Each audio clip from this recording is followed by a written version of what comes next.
When you are asked a question, be able to give an answer. Don't quarrel. Don't refuse to answer. Answer any question that you are asked. If somebody asks something that does not please you, give an answer.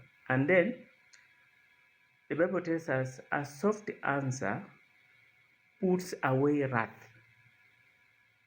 When you give a soft answer, you make people who have been heated up in their heart, people who want to stir up a quarrel, they come down because you have a soft answer.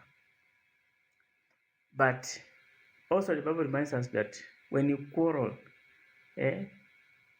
with a fool, both of you become fools. So there's no answer. You will not have a solution. When people sit together, they plan together, they talk together, they offer soft answer, then you are able to understand one another. You are able to understand